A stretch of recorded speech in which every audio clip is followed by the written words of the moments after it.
It all started in 2008, with a billionaire in a cave building a suit of armor. From Iron Man to the birth of a universe, we've been breaking down every hidden detail, every Easter egg, every connection that built the MCU. And today, we continue that journey with Iron Man 2. This movie isn't just a sequel, it's the foundation of the Avengers.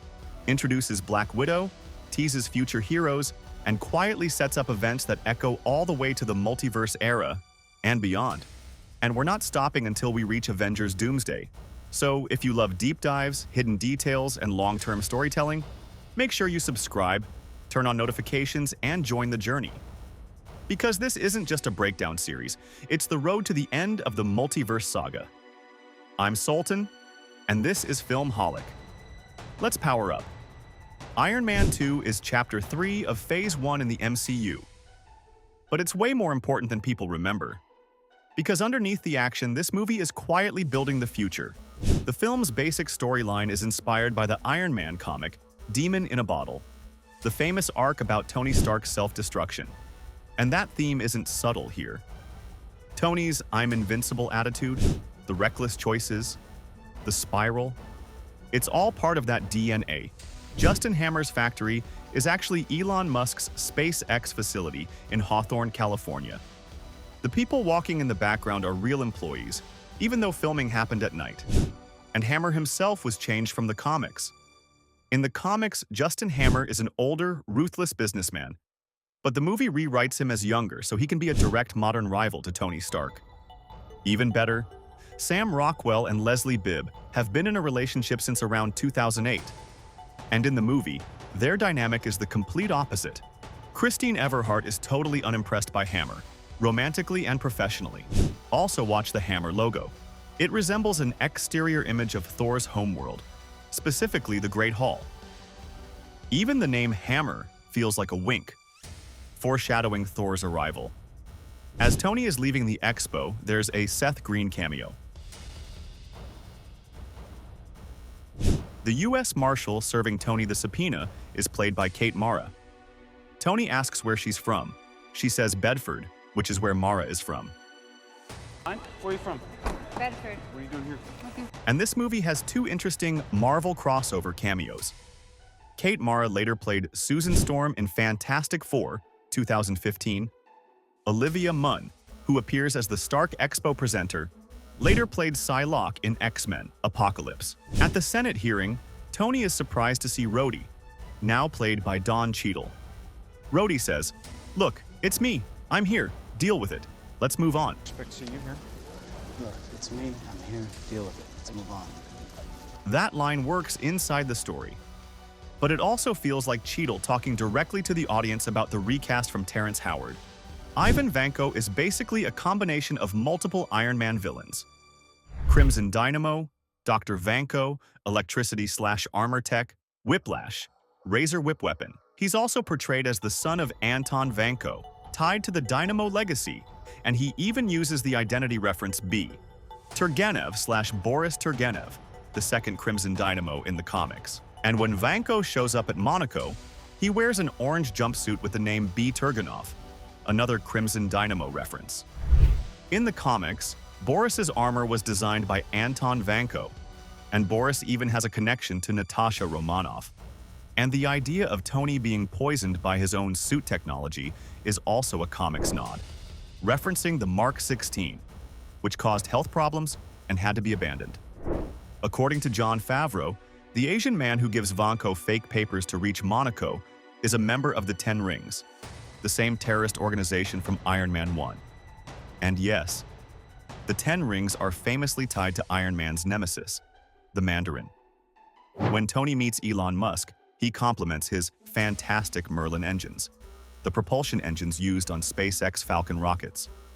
Musk replies he's considering an electric jet concept, something he publicly revisited years later. Merlin engines are fantastic. Oh, thank you. Yeah, good idea for an electric jet. You do? Yeah. Then we'll make it work. Tony's Monaco race car was supposed to be Iron Man Red, but Robert Downey Jr. insisted on driving the blue and white car. While filming the Monaco fight, Mickey Rourke struggled with the whips, so they blasted Gnarls Barkley's Crazy to help him catch the rhythm. Howard Stark's futuristic city presentation is heavily influenced by Walt Disney's TV presentation of his Epcot concept. And when Tony sets up the lab to create the new element, he opens a crate labeled Project Pegasus, a deep Marvel reference later connected to cosmic storylines. The arrest photo Tony sees of Vanko is an actual real-world media photo of Mickey Rourke being arrested on a drug charge when he was younger. And Tony getting drunk at his birthday party isn't random. It's in homage to the comics where Stark struggles with alcoholism, tying straight back into Demon in a Bottle. Near the end of Tony's fight with Rhodey, Tony says, "You want to be the war machine? Then take your shot." That's a direct nod to Rhodey's comic identity, War Machine. We don't have to do this, Tony. You want to be the war machine? Take your shot. Put it down! And during the party chaos when Pepper is yelling at Natalie and Tony and Rhodey crash through the ceiling, watch Natalie closely. Pepper backpedals in fear. But Natalie instinctively drops into a fighting stance because she's secretly Natasha Romanoff / Black Widow. Senator Stern returns later in Captain America, the Winter Soldier, where he's revealed as a Hydra sleeper agent. That recontextualizes his obsession here with taking Tony's suits. Whether Marvel planned it that early or not, it fits perfectly. On the arc reactor blueprints in Howard Stark's box, the names include crew members: William J. Law III, Sharon Davis, and Walt Hadfield, all from art/construction departments. The Dallas Record newspaper about Anton Vanko is dated Wednesday, October 16, 1966. And Anton Vanko is said to have defected in 1963, which matches the year the character first appeared in comics as Crimson Dynamo and defected. When Tony asks Natalie if she speaks Latin, she answers, "Phalluses sunt rerum species," a quote from Seneca meaning, "The appearances of things are deceptive," which is basically the theme of Natasha in this whole movie. Do you even speak Latin? Falecia sunt rerum species. Which means, wait, what?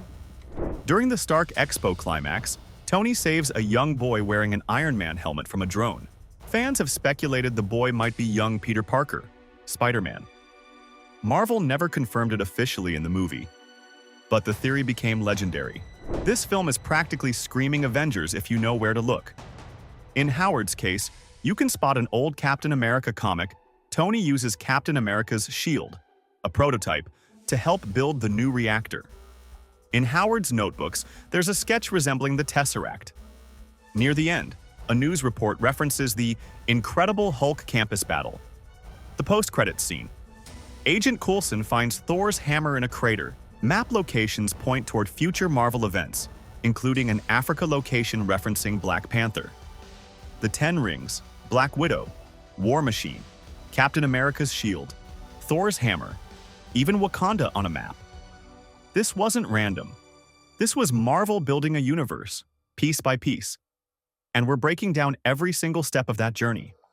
From Iron Man, all the way to Avengers, Doomsday. So if you love hidden details, long-term storytelling, and seeing how everything connects, make sure you subscribe, turn on notifications, and drop a comment telling me what detail surprised you the most. I'm Soltan, and this is FilmHolic. Next stop, Phase 1 continues. Let's power up.